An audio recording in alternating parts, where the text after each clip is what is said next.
Hey, Mystic Michaela spiritual family. Welcome to Know Your Aura with Mystic Michaela. Today, you are going to be doing a relationship inventory. We're going to talk about all the different types of spiritual relationships in your life and what they mean for you, with special emphasis on karmic relationships. They don't always get enough play. So I'm going to deep dive into them and what they mean. But first, hey, Scotty. Hey, guys. Well, you're right about that. I'm not 100% sure what a karmic relationship is. Mm-hmm. I do know what a twin flame relationship is because, well, first of all, me and you are not twin flames. You've told this to me many times, right? We're not twin flames. But I do have a twin flame. That's Jebediah. Right, okay. My Amish friend from Pennsylvania. Right. Deep joke. Yeah. You haven't made that one in a while, right? I know. But what's a current? Just kind of give me a rundown. Yeah, I'm going to go into it, obviously, deeply. But like in a nutshell, we're here for many lifetimes, and there's always leftover stuff that we didn't quite learn. And karmic relationships can come in to brush us up on those lessons that we might not have quite picked up as well as we should have in past lifetimes. Okay, so basically if I got this right, what you're saying is, like, I have a relationship with someone now, not you, but some person, and maybe there's something I didn't learn in, like, my previous life when I got eaten by a shark. Or was in the Vietnam War. It's kind of like... And then they teach me? And I'm going to go into it. But I'm going to make this simple for you. Yes. Okay. You were a history major. Let's say you got some like C pluses in some of your classes or whatever, right? Like, yeah, well, that's you being very kind to me. Okay. Most of them were D's and F's. All right. So you were young. You're in undergrad. A lot was thrown at you. Think of that as a couple lifetimes ago. Okay. And perhaps you didn't do as well as you could have in each one of those classes. And in this lifetime, it would be like it would be like somebody brushing you up on the points that you may have missed to get you an A instead of a C. That's what these relationships do for you. Okay. That's like my metaphor. Okay. Think about like brushing up on something you could have done better on. Okay. They just have you brush up real quick. Ooh, brush up, and then ideally you're supposed to be sent upon your way, continuing on in your soul contract growth with this lesson. I got a lot of C's and D's and F's. As podcast listeners know, I think my GPA was a 1.1 my first year in college at University of Buffalo. They were going to kick me out, but anyway, all right. So I got a lot of brushing up to do. All right. So if that's an indicator for past lives, you probably have a lot of karmic relationships. Right. And I would have them in this lifetime, like right now, or I had them each lifetime. Usually they show. Am I getting too deep on you? It's like your questions are weird. Well, usually I'm trying to understand it from my red aura perspective. You're like. It's like, is there, it's kind of like the Huntington Learning Center for you. Yeah. They're like, is there a Huntington Learning Center of spirit guides that come and... Well, I didn't do well on my SATs either. My karmic relationships to brush me up. It's like, okay, like, it's not so official. Okay. But it's usually when you're going through something after a spiritual awakening, and I'm going to talk about this. All right. It's after a spiritual awakening, you have some things that it's like, oh my gosh, I don't have these skills. Enter a couple karmic relationships real quick. Let's get you going. And these are like friendships, or they can be romantic relationships or not. And all of a sudden it's like, whoa, I just learned something super quick, and it's from them. But because relationships are funny, we can look at them as a person instead of the lesson. So sometimes we got to let people go. All right. Oh, no, I'm not done. No, you're leaving me alone. Right. Sometimes we have to let people go. No, I've lost you. You don't care anymore. You asked all these questions. Well, I'm explaining it. Yeah. I was just thinking, as you were talking, I was thinking in my head who I might have these karmic relationships No, you with. weren't. You were like getting hungry or something. No, I was thinking, could the cashier at Publix be my karmic relationship guy? Maybe, Scott. All right. All right, continue. No, I'm done. All right, fine. We'll get into it in 5 minutes. Well, just hang in there, people. All right. Well, I do have a question. All right. So when you're doing a reading, let's say, now I a lot of people I know ask.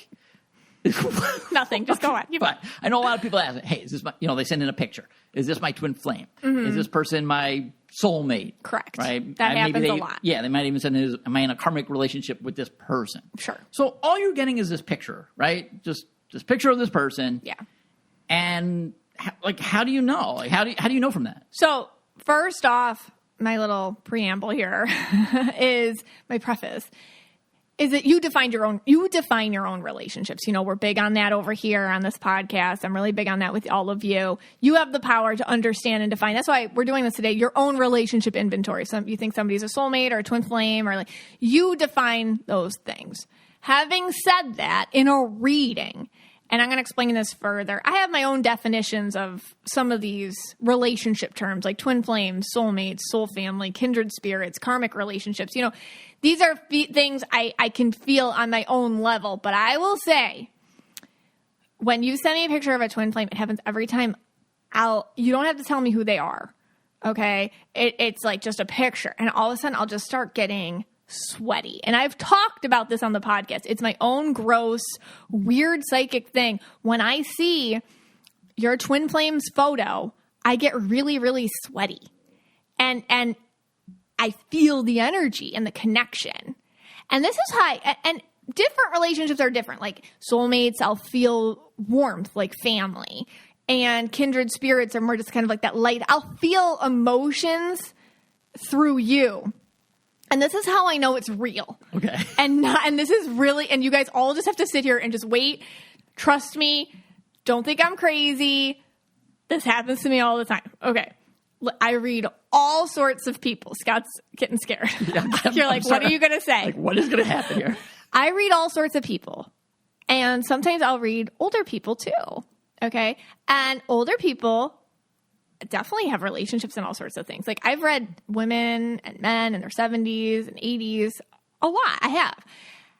And if they send me a picture of somebody who's like their twin flame, I feel it. And this is how I know it's real. Like I have looked at pictures of like 80-year-old men and been like, oh my God. Because you understand, I step into your energy for a reading. That's how I do it personally. I'm like an empathic medium, an empathic psychic. So I step into your energy. I step into like your guides and everything and your emotions. So I have looked at pictures of like 80-year-old men and been like, he is hot. Like, what a fine man. Like, damn, like, you guys have chemistry. Like, he is good with his hands, isn't he? Like, Okay, wait, hold on. Feel okay, it. so what? No, I don't know that. I feel it, and that's why I know it's real. Because me, Megan, I have my own preferences. They're Okay. Scotty, you know what I mean? Okay. Obviously. So they're not, my point is, it's not like 27-year-old Zac Efron photos of Right. people. You know, so I know it's real because I feel it. So basically what you're telling me is like you get this photo of this person, they're in their 80s.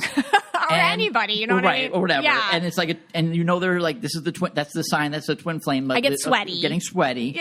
And then all of a sudden. This sounds so crazy. All of a sudden you're like transported back to Dirty Dancing and it's Patrick Swayze and Jennifer Grey in the Catskill Mountains. Yeah. Like, you know, dancing, whatever they do their thing. I feel the chemistry, and I feel that twin flame feeling pulls me in. I read all sorts of people. I mean, this is like cross gender, cross anything. Like it depends. I will feel that for anyone. I'll just pick up on the connection. I'm trying to say it doesn't cross my own preferences. You know what I mean? It's something else. Like I'm jumping into your perspective and your connection. So that's why when I read anybody, I can sense it because I'm picking it up from somewhere else. So, I mean, I've read men and they've sent me pictures of women. I've read couples that are, you know, queer couples, and I felt that energy. So it's not like anything that's me. You know what I mean? I'm just trying to. But you like feel the attraction. I feel it. It's just funny when it's older people because like I just think that's so funny because like an 80-year-old man, I'm like, oh, and it's just an old man. And when the reading's over, it's like, oh wow. But like during it, like I get it, you know, and I'll get that too with like soulmates. It's just like I think with twin flames, there's always that like that kind of like that chemistry. So it gets a little bit like, ooh, it's real intense, you know. And then they're on the other end, like, oh yeah, he was good with his hands, like that kind of thing.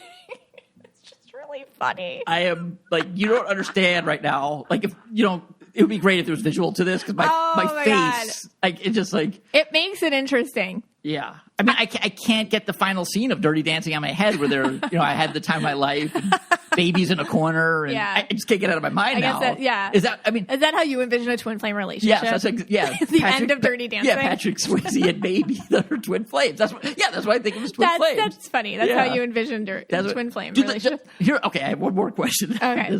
Does the person that you're giving the reading to know that you're feeling this way. Yeah, I tell them. You do? Yeah, I say all that out loud. Oh, my gosh. Like, I just had one this week, and I was getting all these feelings about him, and she was like, oh, everything. Like, it's when you're in one of these relationships, and somebody can be like, you usually feel very isolated in it. And there's your logical part that's like, I really shouldn't like this person. They're not that great on paper, and they're ignoring me, or like whatever's going on. You know what I mean? But then you can't deny there's this like this connection. So it's nice when spirit can come in and validate your connection. And so I just did this week with somebody and I just knew immediately who this picture was and what was going on. And it was just like, thank you. You know, am I crazy is a lot of times your question to me. Am I crazy? And I'm like, no, because I feel it too. You're not crazy. And then if it's a soulmate, you would feel, let's say, something different. Oh my God, yes. You wouldn't get all sweaty. Yeah. When it's a soulmate, I feel like, oh, I just want to lean on them. And what a wonderful person. This family, like loyalty, like somebody who envelops you. They really care about you. There's like an honest connection. There's good intention. There's not just the link and the connection, but there's also all the actions surrounding it, which support that connection. So they're all balanced, and you're balanced with them. So I'll feel that. So sometimes too, with couples who've been together a long time, I'll be like, oh, I love your husband. I love your wife. Like whoever, you know, I love your partner, whoever I'm seeing. Like, I love them. They're so, yeah, I feel it. Like, I love them too, you know, like that. And I think they're funny too. And I get what you get about them like that. So basically what you're saying is any Jennifer Garner movie. If you're watching any movie with Jennifer Garner in it, that's the feeling. Sure. Yes. Yeah. Okay. That's your soulmate feeling. That's your soulmate I guess feeling. Any Jennifer Garner movie, because you think you equate her with like a loving like person, wholesome good person. Exactly. Yeah. I think you just need validation sometimes in readings that connections that you have go deeper than just, oh, he's cute or she's cute or whatever. Like, it goes deeper than that. And sometimes they're about lessons, and they're about growing, or they're about something. Okay. And so it's just really cool that I get to do that.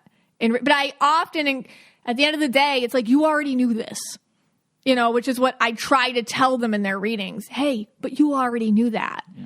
So you can trust yourself. You're not crazy. Like, you knew that, didn't you? Yeah, I knew that. Okay. Yeah.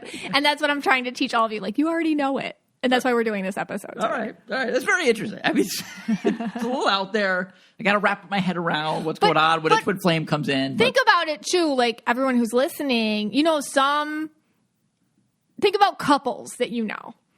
Okay. Some couples give you a ugh feeling, and some give you like, oh my God feeling. Right. We all have that, and you can call it whatever you want, but we're all picking up on some sort of connection. It could be passionate. It could be, just think about it and then be like, well, what does that mean? All right. Well, I think we take a little break here. We got one ad. And then when we come back, you're going to get into the karmic relationships. We have Dadgrass. Hey, Scotty. Hey, guys. There's nothing like getting mellow, getting on the couch all cozy on a cool autumn night. And watching a movie like Dirty Dancing. She's like the wind. Dadgrass is perfect for that. You know, Dadgrass is legal, organic hemp that relaxes your body and mellows your mind. Dadgrass CBD products are made with 100% organic hemp that's easy to dose, and the effects come on smooth. They offer a variety of products from their token smokable pre-rolled joints, as well as hemp flower and a variety of CBD tincture drops. Enjoy the effect of CBD while keeping a clear head. All Dadgrass products are federally legal for ages 18 and over, and it ships right to your door anywhere in the U.S. Go to dadgrass.com/KYA to check out their products. Whether you're looking for a new buzz or a chill way to enjoy an old favorite, Dadgrass will leave you in a euphoric mood. Right now, Dadgrass is offering our listeners 20% off your first order when you go to dadgrass.com/KYA. Go to dadgrass.com/KYA for 20% off your first order. That's dadgrass.com/KYA. If you believe that we reincarnate, meaning perhaps this earthly existence is but a classroom, and you come a few times over to experience it in different ways, then it can be an interesting lens in which to look at the relationships in your life. Namely, if in past lifetimes you have some leftover things that you didn't quite learn then that are spilling over into this one. You can think of it as each lifetime you're majoring in some sort of area. And in past lifetimes, your concentration or your major was in a different area. So therefore, like little leftover review lessons or crossovers or stuff you didn't quite learn the last time can cross over into this lifetime. And it can be like really disconnected feeling and odd. And what better way to learn anything than in the context of a relationship? We learn the most from all the relationships we have in this lifetime. If you think about it, probably a lot or even most of your largest lessons have been because of relationships you've had with people, good, bad, and indifferent. So today I wanted to just do a little bit of a relationship inventory. So we're going to think about all the relationships in our life. And I'm going to pay a little special attention to karmic relationships.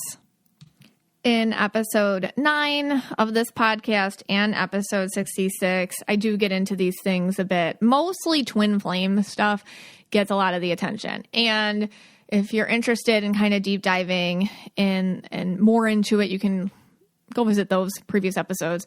Also, disclaimer, and I've just been saying this lately, just because I feel like even since I started this podcast, there's been so many interpretations of all these words, karmic relationship, soulmate, twin flames. These are the, I guess, definitions or the interpretations that I get from my spirit guides. Okay. And you 100% are welcome to yours.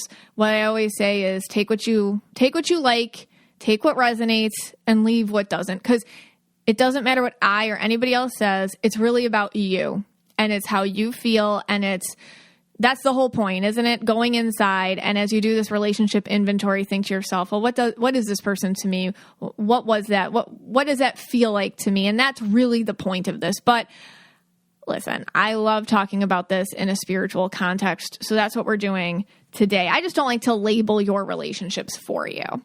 But I have to start with twin flames. Okay. I've said it before on here. It's true. I have like a weird special psychic gift when I do a reading for you guys. If you give me, every once in a while, somebody will give me a picture of somebody and it's like, oh, I start to sweat and it's so gross. But it's when I know it's your twin flame or whatever my interpretation of that is. That's what it feels like to me. Like that's the relationship. And this is how I define twin flames. So a little twin flame review. And again, episode 9, episode 66, I go way deeper on this. But in review, when you meet your twin flame, it's like instantaneous. There's no falling in love. It's some sort of energy exchange between you and them, which is just immediate. It's just instant. And you don't just want to be with them. Like you want, it's not even like a physical need. It's like on top of that, it's like emotional, spiritual. You want to like mold into them or something. And that's because it's that twin flame thing. Like your souls need to unite and the bodies are getting in the way. So it's kind of this longing. And it's always mutual. And everyone has that stage in any relationship, like where you can't keep your hands off each other. It's different than that. This is like you want to merge with this person soulfully. And, twin flames, according to a lot of theories and teachers, are your other soul half. So you only have like one in this life. I feel like you only have one twin flame in this lifetime if you meet them. And it's okay if you don't meet them. It doesn't really mean anything.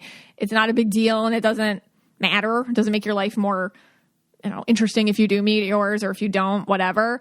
But if you have had one, you know what I'm talking about.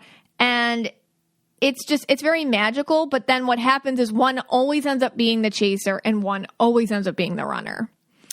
and you end up, and you can switch roles, and then you can be the runner and they're the chaser, and you're the runner, so and it never quite works out. Very rarely they work out. Honestly, sometimes they do work out, but very rarely they do. And the other thing I put with twin flames is they're always romantic. So your cat cannot be your twin flame, and it's not your kid, and it's not your sibling or anything like that. It always turns into something where there's a mutual relationship. Finally, they're not toxic. I hate when people, a lot of times, I hate when really toxic, awful people tell you, I'm your twin flame. We're twin flames. This is a twin flame relationship. And it's actually just a toxic, dysfunctional, abusive relationship.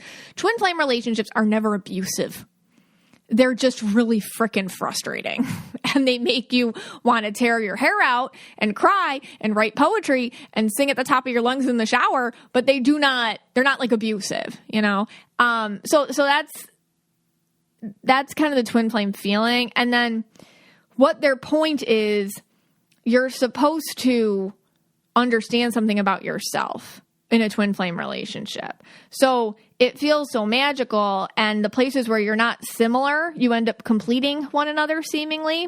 And so it can feel like your soul's mirror, and your shadows are sought out by their light, and vice versa. So that's kind of the thing. It's like the exposure and all of yourself to yourself. That's really, it's like an awakening happens when you meet your twin flame, a total spiritual awakening. And it's accelerated. So it can be a very quick awakening to yourself, and they either can follow along or they can't, but the point is the soul's awakening. Okay. Soulmates are lovely. You can have more than one in a lifetime. It's like just a wonderful drama-free connections. Now you can really go down a rabbit hole in this. There's really different types of soulmates. You can have romantic soulmates. So somebody's like, I married my soulmate. They probably did, it's like when somebody's with their soulmate, hanging out with them is just so easy. You're just oh, and you're happy for them. You're you guys are great. If they make you believe in love or something, oh yeah. But you could have kind of a companion or a friendship soulmate too. That's a friend of yours. It's just, you guys just are two peas in a pod, and it's drama free, and you really feel that connection to one another. You feel like you're home. You can have a bit of a karmic soulmate. This is somebody who comes into your life and you're supposed to accomplish something for the world together. Sometimes I see this with work relationships, or you're just doing something that's kind of like an advocacy or something to help the greater cause, and you have a soulmate kind of relationship helping you with that, and they're dedicated to the same cause as you, and your purpose is to keep each other on task. But you can have this feeling of love for them, but it's not always necessarily, especially in a romantic one, passion. It's more just kind of oh man. So if you have a romantic soulmate connection, it can be that longer burn. It takes a minute to get to that. Oh my gosh. Yeah, now I can't keep my hands off you. So just keep that in mind. Sometimes with soulmates, it takes a minute to feel that way. But you feel the potential right away. It's not like they're gross or anything to you. You do feel oh, I like, it's like a friendship, and it's like you've always known each other, and they feel your pain and you feel theirs, and you really root for them and they really root for you. Another type of relationship you can have is a soul family relationship. These are kind of your go-to people. I like to think of them, because I read a lot, as kind of the side characters in your life that are meaningful. So it's just people that you count on, and then they come in and out of your life, and they come in at the right times, and you do the same thing for them. And it's just kind of a comfortable feeling. And there's not a lot of upkeep to these relationships. It's kind of like having a cousin or something. Hey, yeah, I haven't seen you in 3 years, but, I see you at the family reunion, and I know I could always call you and you could call me, but, we don't have to, text all the time. Kind of like that. So soul family people are kind of like your side characters, but you feel really good about them in your life. And sometimes they become more important at different times, and then they kind of recede back into the background a bit sometimes too, and you for them. And finally, there's, before I get into karmic relationships, I wanted to talk about kindred spirits. So these are people who all of a sudden you just connect to, and it's great. This is great. And they come in all sorts of relationship packages. I mean, they could be they could be a romantic partnership. They could just be a friend. They could be a coworker. It could be somebody that you just see on the bus every day. And you're just like, you just know, you guys just look at each other. You're like, yep, we get each other. We just get it. You don't have to have one thing in common. It's just kind of like this instant connection. And you both know that you like one another. And it's light and it's easy. And they make you feel not alone in this weird world. And it's usually not a ton more than that. They're just kind of like that person you can buddy up with, and you know you're safe with them. But what is a karmic relationship? Again, this is like my interpretation of it when I kind of feel it. And I wanted to talk about this today because you got to ask yourself in life, sometimes karmic relationships can be confusing because you can think it's like a twin flame relationship, or you can think it's like, oh my gosh, like, am I supposed to? You might have doubt, like, should I let this person go or no? You can have doubts about it. And so let's talk about it. So we come into this into this life after many past lifetimes. And I believe that. And if you're listening, you might too. And we just have this leftover stuff kind of lingering. And when the lessons we didn't exactly pick up in our last lifetimes come around in this one, we'll meet a karmic relationship. And the thing is, these relationships are meant to occur so that you learn a lesson, and then you have to let them go. And they can get a little toxic when you don't do that. Are there exceptions to rules? Sure. This isn't like, like the medical dictionary of spiritual relationship terms. All these things you can play with them a bit, but that's overall how I see them. And so I see, I do a lot of these readings, and I'll see like different types of relationships in your lives. And like I said, I don't like to label things, but not everyone's supposed to be here forever. And we've heard that people are here for a season, a reason, or a lifetime.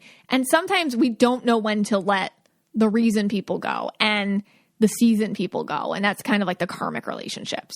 So this is how they feel. They're very passionate, short-term connections, which usually come at the exact time you are in the midst of creating huge life changes.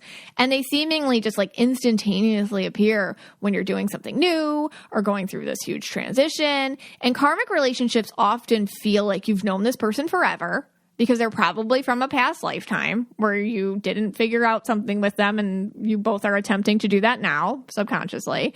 And you can feel very validated by them and also very much at ease and home with them, especially at the beginning. They can feel like a best friend, a romantic interest, or a connection which is just inexplicably intense. No matter the type of relationship, they're always quick, rapid, and they're very fervent in their nature. And how are they different from a twin flame then, you may ask? Because it sounds a lot like the same thing, and I'll tell you how. So karmic relationships and twin flame relationships both will come at times of transition in your life and will both often result in really great, important change. But twin flame relationships always spark a spiritual awakening, whereas karmic relationships seem to come along right after you've been awakened. Twin flame relationships are almost always romantic, whereas karmic relationships aren't necessarily that way. And I guess the biggest difference between a karmic relationship and a twin flame relationship, which I see, is the ending. So this requires hindsight. So now you got to think about relationships in the past. That's what you'll have to do to reflect and ask yourself this, because oftentimes, while you will forever remember both relationships, a twin flame and a karmic one, after they've run their course, the twin flame relationship is a kicker. It's bittersweet. It's forever painful. It lingers forever in a super present way. Whereas, like, karmic relationships are different. Like, twin flame relationships are, like, just as painful, passionate, and tumultuous as day one, even after years of not seeing each other. Like, you could not see that twin flame relationship for 10 years and then like a song comes on the radio, or like a mutual acquaintance says something, or you happen to see a picture of them on Facebook or something, or TikTok or whatever, and you're just like, it brings you right back presently to that feeling. and all of a sudden you're immediately in that same state of mind and emotions as you were when you were in the relationship with them, you could be totally happy in your life right now. And it's just something, it just brings you back to it. That's why you can dream about them. And then the next day it's like, oh my God, get it out of my head. You know, it's exhausting. So that's twin flame stuff. But karmic relationships, even if at one point they were just as passionate or tumultuous or whatever, they don't have that lingering like pain when you think back in the same way. Like you could be like annoyed with them or angry if it ended bad or something, but it's not like that. Oh my God. Like you're in the middle of a Taylor Swift song or something like, oh my God, like that. It's not okay. So you kind of look at them with a fondness and with hindsight with karmic relationships, you can be like, that's what that was about. Like it's just easier to kind of see it observationally or I guess objectively than looking back onto a twin flame relationship. They just don't have that long lasting emotional mark long term, same as a twin flame relationship does. So I hope that makes sense. But what are some signs that you're even in a karmic relationship? Well, karmic relationships, like I said, are they going to show up? You have some sort of transition. You moved. You got a new job. You are picking different people to date. Here come the karmic relationships. Because I often see karmic relationships pop up after you've decided to work on yourself, like after a spiritual awakening. So after an awakening, what happens is you can feel very thrown back into an adolescent state. So these relationships can reflect that. Let me get into that because this is important. Okay. So think about it.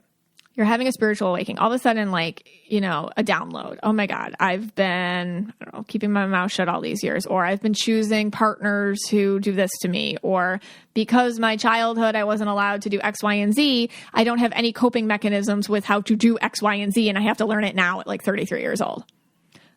Enter the karmic relationship because you're kind of thrown back to a place where maybe you should have worked on these things. They're raw and it's kind of like an an unexplored territory within yourself. And that's like great energy to bring in those karmic relationships for the lessons that are probably from a past lifetime that you're going to deal with now. It's kind of like odds and ends stuff. Because after a spiritual awakening, you can even like meet people and you're like, what potpourri of friendships am I getting into right now?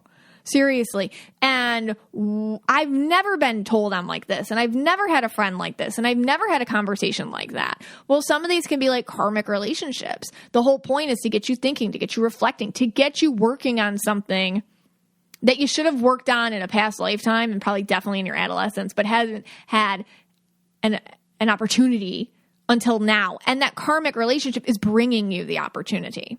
So you can be very thrown back into an adolescent state when you're going through a spiritual awakening. And these relationships often reflect that. So there are usually people who are kind of going through what you're going through and they're along for the ride. So like, I'm single, you know, all of a sudden, I'm single too. Okay, let's go. And then all of a sudden it's like, whoa, this is a lot. Karmic relationships are like soul buddies. You know, they feel great, especially at first. And they're actually wonderful things, honestly, because of their purpose. So they will help you solidify the nuances of this awakening that you've started. You can bond with them super quick, and they feel very much like how relationships were when you were younger. Remember when you were a kid and you just had that best friend? You couldn't get enough of each other. Like, let's sleep over at your house. Let's do this. Let's do that. Let's go to the mall. Let's do everything together. You probably don't even talk to them anymore. You know what I mean? But they were such a part of your life at that time. And you remember that feeling of just like instant bond and just the belly laughs and just feeling free and fun and just all that. Karmic relationships can bring with that those adolescent vibes a little bit that you used to have in friendships. And you miss that. And it's kind of like, where did that go? It's sad that you don't always have that. So it's nice. But then on the other end of that, they're not always the most positive influences. Sometimes they can bring with them kind of decisions and choices and moments and peer pressure and things like that you also dealt with back then. And you thought you were over. And now you're like, why did I make that choice? Why did I do that? Why did I do that? Why did I say that? So they can kind of bring with them those kind of confusing feelings too. However, their point is they end up accelerating your growth in the journey of whatever it is you need to learn before catching up and moving forward. And you can feel a lot of connection early on, as well as feel very alive when you're with them. You can have increased energy when they're around. Suddenly you're up to doing things and going places you normally would never go or do. They can also be terribly addicting. Just like your friend group as a teenager, they can be the only people or person you want to be around. Therefore, you can find that it may upset the established relationships in your group as they wonder, hey, who's this new friend? What's going on? Who's this person you keep inviting to everything? And why are they so odd and like ballistic? Like, what is this? So notice if you hear your established friend group or family group or whatever start saying things like this to you. Could be a good thing, could be a bad thing. You know, you got to like always consider the source and be like, do they have my best interest at heart? You know, maybe this is a karmic relationship and they're noticing that this is kind of a different side to me. Yeah, karmic relationships aren't exactly for the long haul. So though when they go too long, negative consequences can occur, which I'll talk about. But, you know, the point of the karmic relationship is the lesson, not the person. And that's hard. And it's hard for a lot of us because we love really hard. A lot of you listening are like really hardcore empaths and you attach to people and you love them and you feel their inner selves, their inner childs, and it's hard to let people go. So a lot of you probably like give a lot of chances too, or you rationalize, well, they didn't, you know, or it was me, not them, or I can handle it or whatever. So it's important to notice when you start making more excuses for somebody or when you start explaining their behavior to yourself or to other people, starting to notice, okay, maybe this is relationships maybe it's losing its steam here. And maybe I have to think about what did this person teach me? And hang on to the lesson of this person. And maybe it's time to let them go. We'll see. So it's like when you feel intensely stuck to this one person to the point of losing yourself, making choices based solely upon keeping it the same as it was when you first met them and hearing others in your life alert you that this could be a bad choice for you. It may be time to reconsider your priorities. And when you find yourself being very dependent upon someone for your own mood, vibe, or feelings, the red flags are waving now. So always notice that. Like, am I getting too addicted to this person? Is this person, you know, if they can hang out or not, depends if I'm going to have a good night or not. Am I too happy when they can hang out? Or it's like the extremes of emotions. That's when it starts getting kind of toxic. You know, because what you're really supposed to learn from karmic relationships, like what their purpose is navigating your spiritual awakening. Karmic relationships really help us face parts of ourselves that are underdeveloped. Karmic relationships are our soul's way of creating contexts in order to nurture those underdeveloped parts of us into maturity. So a lot of times in whatever the dynamic with this relationship is, you might be seeing parts of yourself that are weaker or vulnerable or need established goals and set, prioritization. It might be standing up for yourself. It might be noticing something about yourself. It might be a lot of different things. And that's the beauty of it. But the way they do it is they cut you and they let you you have to search around your wound for it, which never feels great, but welcome to a spiritual awakening. As we know here, they're not always fun, but they're worth it. And I think like the word karmic can give people kind of like the heebie-jeebies, like, oh, did I do something bad? Or all these bad things that happened to me, is it my fault? Am I doomed for the rest of my life to just meet people that treat me this way because of whatever I did in a past life? No, absolutely not. Okay.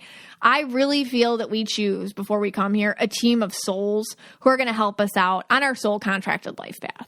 Karmic relationships to me feel like past life connections who come in to teach us a lesson, a little leftover lesson, and leave when the lesson has been fulfilled. It's not you deserve it or anything like that. You ever notice, and I've said, you always meet the same person over and over and over again until you learn the lesson. Karmic relationships are a lot of those people. If you don't deal with your mom issues, you're going to meet your mom. You're going to meet your mom and your boss. You're going to meet your mom and your coworker. You're going to meet your mom road raging you on the highway. You're going to meet your mom everywhere until you deal with it. And that's like a karmic relationship thing. And you could be that for somebody too, which I always find fascinating. Like, who are you the karmic relationship for? You know, think about it that way. Like, whoa, you know, like what did I do to that person? What did I teach them? Like what did I bring out in them? You ever notice that you trigger people? You don't even know what you did. Could be you're the karmic relationship. They got triggered by you for some weird reason. Maybe that's their thing. It's interesting to think about both ways. So how do you navigate all this? And I think that's what we're just trying to do today. That's why I want to do the relationship inventory. Understanding the purpose of these relationships help you navigate them. Even if you don't, I don't know if that's a karmic relationship or, I don't know, like a twin flame, whatever. What does it mean? What's the lesson? What is it exposing in you? We don't always have to label everything. We can just be like, what is this making me feel inside? What have I learned 3 months ago before I met this person? What was happening? Now what's happening? Let's compare and contrast. You know, that's really what my best advice is in navigating these things. These relationships are about our own lessons, which need to be learned. When we understand that they are tools from our spirit guides and our higher selves, we can grasp the bigger picture, and that gives us so much more control. Karmic relationships are truly here to cast a light upon our own shadows, our own underdeveloped selves. And when we see that, then we can do something about it. I mean, it's easy to get emotional. It's very easy to get emotional, but then you can still be emotional and still be kind of observational. You can do both. When can a karmic relationship be toxic? Well, karmic relationships aren't necessarily meant for the long haul. They're more seasonal. It's kind of like leaving up those Christmas decorations after Christmas. The neighbors start giving you mean looks, and all you purple auras know what I'm talking about. It's like, it's February 1st, Susan. Take down your garland. That's kind of what a karmic relationship feels like when you hung on to it too long. It's like, time to let it go. Time to put it away. It's not cute anymore.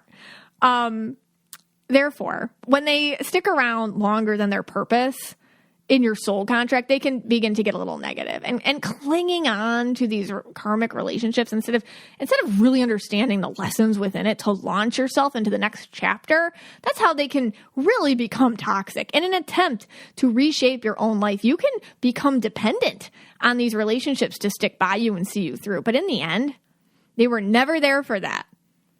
They're not your wing people. They're there to show you what it is that you need assistance with, what you're still scared of, and in what places you need to grow. They expose. Every once in a while, these relationships, sure, they last. I mean, I can't never say never, right? I mean, if two people are on the right page and in an appropriate headspace, maybe these can become relationships where the two people grow together as friends or romantic connections or something. I mean, these can also be people who've done this so many times in past lives together and have finally decided to make it work in this one. I guess they're just a little bit more tumultuous than other relationships. More often than not, however, they're people that you just remember strongly, sometimes with fondness, because you see with hindsight the lessons they brought forward for you to learn. And meeting them again or seeing them can reignite more that feeling within yourself of like, wow, me, I've come so far. I'm so proud of myself, instead of longing for what was once between you. Okay, so do it. Do your relationship inventory next time you're driving. You know, you can think about all the people in your life. I wonder what that person is. I wonder what that person is. Think about the past. If you're like to write about it. Next time you're jogging or doing something kind of where your mind can wander, think about it. I'm telling you, just kind of doing the inventory and being like, what was the lesson here? What was the lesson there? Can bring you a lot of insight into your life and a lot more control about what lessons your soul is grasping to learn. So now I would love if we all head on over to the Mystic Michaela Spiritual Family Facebook page and, talk about what you think your relationship inventory looks like, if you'd like to do that. And we can all share there together. And hey, Scotty. Hey, guys. It looks like you already took your relationship inventory. I see you have it written down in front of you. So as you were doing your speech, I decided that I was going to, take the inventory. Yeah. I made a whole spreadsheet. That's great. It's very yellow. Yeah. I made it real yellow. Actually, no, it's on the back of a napkin. It is. But I did write them all down, and then I was really thinking hard, which one is which for me. Okay. So I wrote, so we'll just go in order here, the order that I made. Which first I have down is Soulmate. And I took a lot of time on each one, a lot of time. And Soulmate, I came up with, it's Mystic Michaela. Oh, honey. Yeah. That's sweet. Yeah. Did you have that on your list? Yeah, okay. You're my soulmate, too. Okay. All right. So that one was easy. That was really easy. I tried to draw it out, but it was easy. All right. My next one, it was also pretty easy. That's my twin flame. It's awkward. It's awkward, but it is an Amish guy. Yeah. I didn't want it to be that way. We're doing the double deep joke. Yeah, I didn't want it to be that way. But that's just how it is, and I've accepted it. Control these things. But right now we don't talk so much, so that's good. We're on a break. All right. That's fine. That's important. Okay, the third one I have is the soul family. Soul that you talked family, about. Yes. right. And this one was also really easy. That's the Mystic Michaela Spiritual Family on Yes. Facebook. I Those love are my that. discussion groups because I run all the discussion groups throughout the week. Yes. So all the people in those, that I think is my soul family. I love that. Sometimes they kick me out of the discussion groups. Well, So maybe they're a little mad at me. I don't know. Maybe I'm not a good member of the soul family. Maybe, because I have all this karmic stuff I got to get through. now that they know you better, they might be like, okay, Yeah. you can go now. Yeah. Yeah. So just kind of, all right, time to go. We're talking about deep things. You can go now. Yeah, that's kind of what it is. Right. Yeah. So, it's like, Sure. Yeah, all right. So that's my soul I'm family. Sure. Yeah. Then the Kindred Spirit. Yeah. Yeah, that one, I was like, really, like, who could this possibly be? Is it my banker? Is it my accountant? I wasn't really sure. And I came up with it's the cashier at Publix. And, I think it is, though. Yeah. Because you two do have a thing. We do. And, he says the same thing every single time. Aw. So it's like he's got like lines that he repeats, but Yeah. which is fine. And I get him a candy bar every time. I didn't know you did that. The kids came home one day. No, that's a crazy story because you. Yeah, I think I might have mentioned it on the podcast before. Did I? No, I don't think you. Who was it? Bree or Abby? Who knew what candy bar you gave him every time? Yeah, Abby. Yeah, that's So what we mentioned. I think we mentioned that. Yeah. Did we? I think so. Okay, I don't know. It's been Sorry, guys. 150-something We episodes. forget what we say to you. Yeah, and you guys know better than us. But just to review, Yeah. I didn't know you did this, but you wanted to tell me a story about Abby, and you're like, hey. Oh, and if you know Scott and you're married to Scott, what happens is he starts a story like in the middle to late end, and you never get the beginning of it. So he comes home from Publix, which is our grocery store in Florida, and he says, Abby knew what candy bar I always get, the cashier. And I'm like, back it up. You get well, what are you talking about? You buy every time. What is this candy bar for the cashier thing? And then you're like, oh, like I'm supposed to know. And you're like, oh, there's a cashier that you always go to, and you always buy him a candy bar. Yes. Hershey's with almonds. Okay, and that's like his thing, and he expects it from you. Yes. Now, I feel like we have to say this. Yes. He just expects it from you, and you've always been doing that. And so I guess you had Abby, and she had never seen you do this before, and you're like, oh, Abby, which one does he want? And she knew exactly. She's like, that one. This was a couple of years ago, so she was a little little. Yeah. And so anyway, so I think he is your kindred spirit because I feel like he looks for you. Yeah, he does. Yeah, he does. Right. Yeah, I think he does. And you look for him. And I always look for him. I do. I always like to go through his lines. Yeah. And I always talk to him. I always ask him the same questions. And I think he's getting married. He told me he's getting married. So, Oh, really? That's great. Yeah, he's in January. He's supposed to be getting married. You're going to get invited. And you're going to have to bring a Hershey's with almonds. Hey, that's not bad. I can bring like a carton. It's like you two just get each other. Yeah. You know what I mean? Yeah. All right. I love it. All right, so that's what I think my kindred spirit is. I'm like not sure, 100% sure. That's like a good example of one in a way. Yeah, I all like right. that. All right, we'll go with that one. Yeah, you click. I think we do apologize because we probably told this story before. But Yeah, if sorry. if you had to hear it a second time, we'll just call overtime, and then it doesn't matter. So actually, We're like that. yeah. Like you guys are all kind of like each other to Yeah. us. So We might get repetitive on you. when we edit this, put in overtime about 2 minutes earlier. Got it. Just say just have a Here, whisper let me in. put in an edit now. Yeah. Okay. Overtime. Okay. And Okay. We'll put that. I'll 2 just minutes put earlier. that 2 minutes earlier. Perfect. Done. Perfect. I'm that good. Good job. All right. And then the last one. I'll never do that. Oh man. All right. It's fine. All right. And the last one is karmic relationships. What this was all about today. Yeah. And I really narrowed this down, and I think it's the cats. I completely... Can it be a cat? I don't know, but for you, yeah. Okay, for me, a cat. You have a tumultuous relationship. Yes. Nobody gets more aggravated than you. No, there's really the big, and this is probably a privilege and a blessing, that the biggest stresses I have in my life are the 3 cats. And I'm saying that's actually probably amazing, because if like the biggest stress in your life is 3 cats, you get so upset. You're probably doing pretty well. But yeah, I mean, they're all the time. They're always around me. I don't know what it is. You know, sometimes in my head, and maybe this is just because I'm crazy, I feel like if there was a side sitcom going on, it would be like You and the Cats all day. Like You and the Cats have hijinks that happen. I know. It like overlaps our regular life. Like they screw with you. Like the other day, I and it's like I'm waiting for music, like bah, bah, bah, bah, or like, something. You know, like how you make yourself a meal or something. And like you get a drink. You make yourself a drink, and then you make the meal. So I made myself the drink. I put it down. I start going to the microwave, you know, because I can't cook anything to heat something up. And by the time I get back, the drink's gone. The cat drank it. It's all finished. It's finished. They do this to you all the time. Yeah. Then I put my meal down, go to get the drink refilled, and my food's gone. they steal it. I'm shouting across the room. They work together. Get out of my food. Yeah, you guys have it's like a whole hijinks operation. Yeah. And we all just find the cats amusing and funny. And you just get so triggered. So yeah, it could be. So it's you definitely have some lesson to learn from them. Yeah, I think it might be with definitely Rocky. I mean, Dusty doesn't do anything. Rocky, Dusty, and things. Yeah, Dusty, like, I don't know what goes on in his head. Bob, but that triggers you too. Yeah, because he doesn't do anything. And then, like, the one time we needed him to do something, when was that? We needed him to be in a video. Like, just stand still in this video. Okay, just stand still in this video, Dusty. That's all you have to do. That's right. And he couldn't even do that for us. Well, I had to put a hat on him, and he wouldn't let me. Yeah, he wouldn't let. The other cats did. The other cats did. He wouldn't let me. Rocky was upset by it, but Biggs loved it. Biggs is like the showman, and you know when.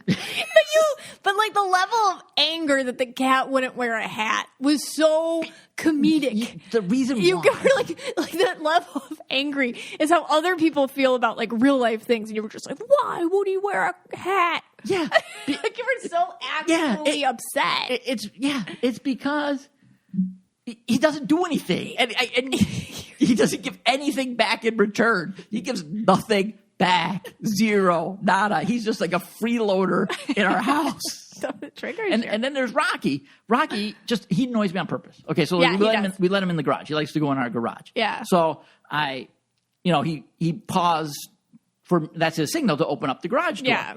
And let him in the garage. He's very smart. Right. So then fine. So I get up, I'm watching a show or whatever. I get up to let him in the garage. Guess what? He won't go in the garage. He sits down. Yeah. He lays down on the floor next to the garage. Oh, yeah. With that look like, hey, pick me up and I'll scratch you. Yeah. So then I go back and sit down. I start watching the 100-foot wave again.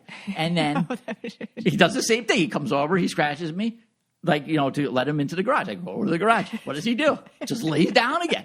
So I'm like, fine. You get so angry, like your blood pressure. That's why my blood pressure. It's like, it's not funny when it's happening. Yeah. It's like, and then we do the same song and dance. And like by the third time, he finally will go out. I think that's funny though. That's what they do. They're doing it on purpose. All right. So I'm in a karmic relationship with the cats. Obviously, you have to find your lesson. I got a lot of C's and D's in college. So they're coming to teach you something.